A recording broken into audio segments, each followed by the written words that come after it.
Sono 4 anni importanti perché hanno evidenziato come il rapporto tra musica e paesaggio sia un rapporto inscindibile, testimoniato non solo dai tanti eventi che abbiamo organizzato, ma soprattutto anche dalla risposta del pubblico che abbiamo avuto in questi anni, che mediamente è stato intorno alle 14.000 presenze annue. Questo dato per noi è confortante anche per la nuova programmazione degli eventi di quest'anno, che sono 30 concerti distribuiti in 20 comuni del territorio delle colline UNESCO e in luoghi alle volte poco conosciuti, e quindi per questo da valorizzare e da riscoprire anche attraverso la musica. Il filo conduttore è l'immersione nel paesaggio e il rapporto appunto tra le sensazioni che la musica ci dà e ciò che il paesaggio ci esprime, e le stesse sensazioni che guardare un bel paesaggio ci possono essere date dalla bellezza che abbiamo attorno a noi e che la musica può valorizzare in tutte le sue forme. Gli appuntamenti principali sono il concerto del 10 luglio al Castello di Conegliano, dove avremo Frida Magoni, e sarà un concerto celebrativo anche del 7° compleanno delle colline UNESCO, diventate patrimonio dell'umanità nel 2019, proprio a luglio del 2019. Poi avremo il grande concerto, ormai diventato tradizionale, il concerto all'alba ai Peludi Sernaglia della Battaglia il 18 di luglio, e poi un altro evento sui bordi del Laghi di Revine il 18 di settembre. Ci saranno però anche degli altri eventi molto importanti. Uno è il diciamo, concerto barra storia che Giovanni Allevi farà sempre al Castello di Conegliano il 26 di settembre, in collaborazione questo con il Comune di Conegliano, e poi un'altra serie di concerti sia all'alba che al tramonto, 2 in particolare per noi molto significativi, che sono i concerti che si terranno alla Torre di Collalto, e il 21 di giugno in particolare ospiti 2 gruppi nel concerto pomeridiano e nel concerto serale che celebreranno la festa della musica del mondo, perché il 21 di giugno è questa data importante per la musica, e soprattutto il rapporto tra la musica e natura. E poi inizierà diciamo, tutta la rassegna, lo dico per ultimo ma in realtà è il primo concerto, un evento sempre alla Torre di Collalto il 19 di giugno alle 21, dove avremo ospiti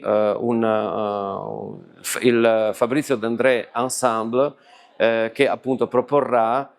dopo il grande successo del concerto dello scorso anno dedicato a Lucio Dalla, diciamo, la testimonianza della musica di Fabrizio D'André.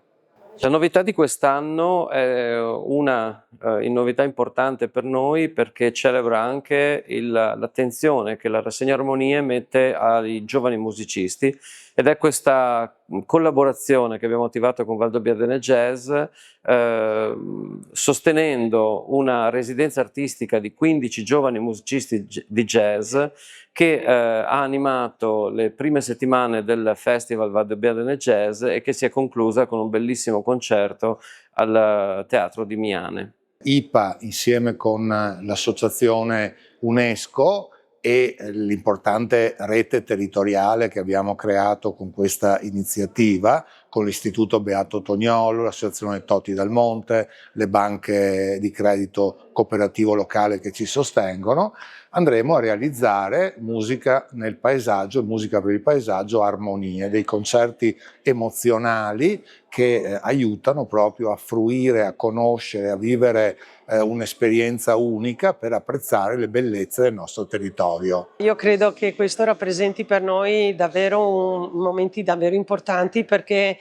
vuol dire che il nostro territorio è capace di creare una cornice attorno a una grande musica. Concerto all'alba a Sernaglia della Battaglia. Quest'anno proporremo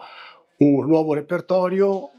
musiche da film, i film di Hollywood, e sarà chiamato Colline da Oscar, per abbinare il paesaggio alla musica, come diceva prima il nostro sindaco.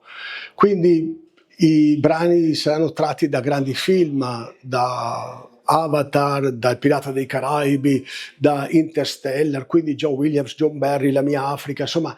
abbracceremo tutto il mondo degli Oscar, di film che non hanno vinto l'Oscar solo per la musica o anche per la musica, ma anche per altri, per la sceneggiatura, per il miglior film, insomma, ecco, Oscar in generale. Presenta la valorizzazione del nostro territorio, che anche se non è parte delle colline, ha questo luogo che è magico, dal quale si possono ammirare le colline in maniera molto particolare e solo da questo punto. Ha uno spazio molto accogliente per